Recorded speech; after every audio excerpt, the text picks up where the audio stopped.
Il est plus connu sous le surnom Mamadou Koli. Où habite-tu? Il habite à Namrel dans la commune rurale de Gamadji Saré et dans le département de Podor.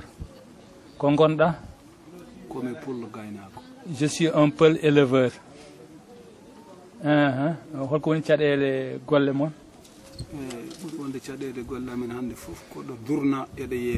Bon, ici nos difficultés sont de deux ordres. Le premier, c'est une difficulté de manque de pâturage. L'autre difficulté, c'est l'écoulement de nos produits d'élevage.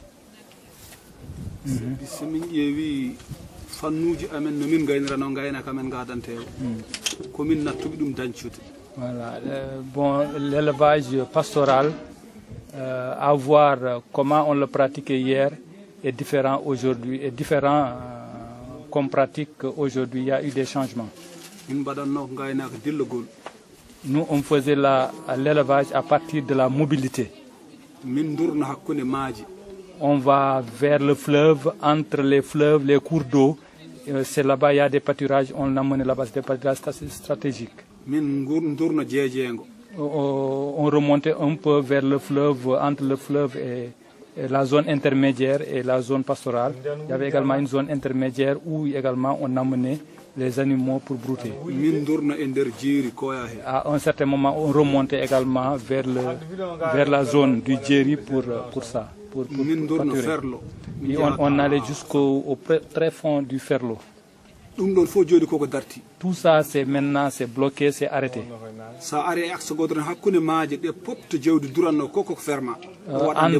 Entre les cours d'eau dans le fleuve là-bas, tout est bloqué par les aménagements hydro-agricoles qui n'ont pas pris en compte le pastoralisme.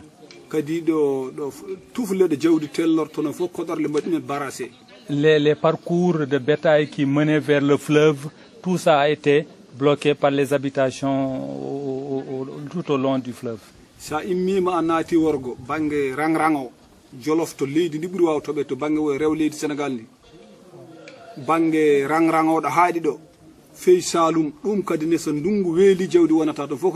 Bon, maintenant il y a également dans le Ferlo de l'autre côté, entre le Ferlo et le Sine Saloum, le Saloum.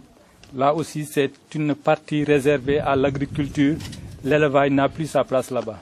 Jawdi population Sénégal fof ko norul deddingol hakkunde jeejengo e ferlongo ko ngol norul tan jawdi ndi wawi wonde deej. Actuellement, la seule zone pastorale qui est réservée au pastoralisme de manière évidente, c'est la zone qui est entre la vallée du fleuve Sénégal et le Sine Saloum, donc c'est cette partie du Ferlo qui est consacrée pour l'élevage. Et là aussi, c'est une zone où le déficit pluviométrique est réel et se répète à chaque instant. Bon, s'il n'y a pas beaucoup de pluie, les animaux ont des difficultés de trouver des pâturages. Ça, c'est au niveau de l'alimentation du bétail. Du côté. Pour l'écoulement du bétail.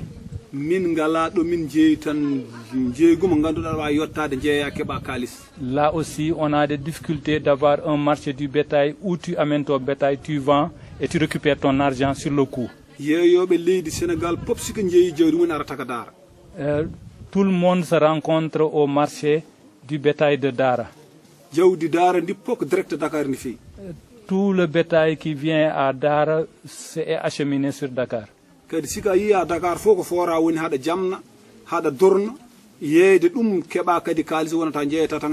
à Dakar aussi, il n'y a pas de zone de pâturage. Tu es obligé de stabiliser tes animaux, d'acheter de la nourriture pour les animaux en attendant de trouver un client pour vendre.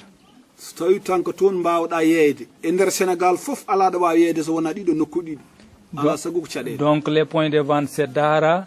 On achemine sur Dakar. Il n'y a que ces deux points de vente pour toute l'étendue du territoire sénégalais. Ça pose problème et ça pose des charges énormes sur le coût du bétail.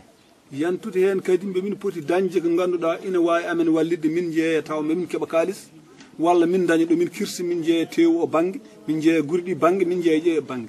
Donc nous aussi, je pense qu'il y a lieu de créer des entreprises qui vont travailler sur les filières de l'élevage. Ces filières, c'est le lait, c'est la filière viande, c'est la filière des peaux et cuir. Kala nde min dañi ɗeɗo gueɗe jawdi ndi ina yaaha jeeri e waalo minen aynaɓe mamin gurdam moƴƴam. Quand on a vraiment la promotion de ces filières-là à travers des entreprises qu'on va créer, et quand on ouvre le fleuve au bétail avec les pistes, les anciennes pistes, quand on fait l'ouverture de ces anciennes pistes-là, tout ça, ça peut aider l'élevage à se développer et créer des revenus additionnels au niveau des éleveurs. Kadi laamuji Sénégal keptinani gaynaka. Bon, il y a pas également une reconnaissance pour l'État sénégalais du système pastoral. Sababunde awo ina ñamle ngaluji ina walle. Il dit que pour faire la pêche, il y a des crédits que l'État a mis en place pour aider la pêche. Ndemo ina walle matériel ina ñamle awdeje ina ñamle kalisaji. L'agriculture, on fait des crédits pour aider à la mise à disposition des agriculteurs des intrants. Tout ça, il y a des crédits sur ça. Bon, l'éleveur n'a pas ces avantages que l'État a mis au niveau des autres groupes socio-professionnels. Donc vous avez des problèmes de crédit pour votre activité. Vous avez des problèmes de zone de pâture pour votre activité. Vous avez des problèmes d'écoulement pour vos activités. Donc c'est presque la mort, c'est l'étouffement qu'on est en train de mener au niveau des éleveurs. C'est de bon commune puɗɗi dañde minen aynaɓe Sénégal ko pelle développement ngari ballita min wana adana en wana adite en non fedde mabɓe nde wiyete wana CSB en waɓe ɓeɗo usinaji koton ɓen bo ballita amen seeɗa hamin mbatti hoccade komin liggoto ko. Bon, en dehors vraiment des activités que les ONG et les OP ont menées dans la zone, comme ADENA, ADID, la CISV et d'autres comme ça, c'est maintenant même qu'on a commencé à voir un peu des actes sur lesquels on a développé. Wona ɗum kam laamu Sénégal liga ko wallita amen han oɗo saaha gonaɗo minen jogui force uji amen minen ndemanta ko amen kalluji minen codata kala men minen joɓata jamde minen joɓata pikkiraji ɗum ɗo fof hande ko aynaɓe Sénégal jogui ɗum koye mum ndigal laamu jogui ɗum. C'est nous qui cotisons pour l'eau de nos bétails. C'est nous qui finançons l'alimentation de notre bétail. C'est nous qui payons les soins de nos animaux. Tout ce que nous devons faire qui va contribuer à développer notre vie, c'est nous-mêmes qui le faisons et non pas l'État. L'État ne nous aide pas à régler ces problèmes-là. Et s'il y a par exemple des problèmes entre éleveurs et agriculteurs, devant les juridictions, on privilégie les agriculteurs sur les éleveurs. Beaucoup de chansons là, c'était des zones réservées à l'élevage et on a eu à les déguerpir et à les faire quitter ces zones-là. Ils ont été repoussés sur d'autres zones. Donc à la place, on a mis des champs.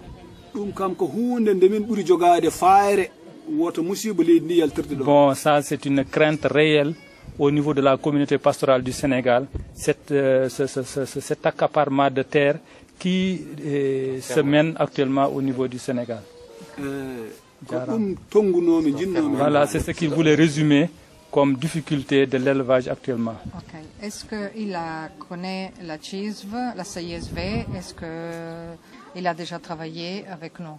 O wi beela haɗa anndi CISV fedde wona laamiyanko nde ɓe ngoni nde beela liggodima e maɓɓe e on fannu en tant que jeyaaɗo e fedde nde adana CSB hay somi liggodarane mum fedde adana nde ɗo fedde men ndeɗo adana ne liggodo mi ɓesgu amen ɓolɓe goni ɗo ne liggodo kadi liggey CSB mbimin dañi hen yakar mbimin dañi hen kuccam moƴƴam saabi kamɓe gaddi ɗo usine o kamɓe gaddi ɗo rakkal o e hunde e dépôt pharmacie o ɗum ɗon fof hande ko kamɓe keɓɓeti amen nani ɗo ina wuuri no wooda rewɓe amen e sukaɓe amen kala ko ɓirande kosamal gadda ɗo jeeya tampoɓe dañi hen kadi wooda ko dañca e kosam.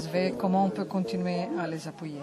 Oyi holno cikkiɗa CSV ina foti moon wallude continde ina walla moon ina foti moon daranade holno cikkirɗa ɗum hol wasiyaji mbaɗantaɓe hen?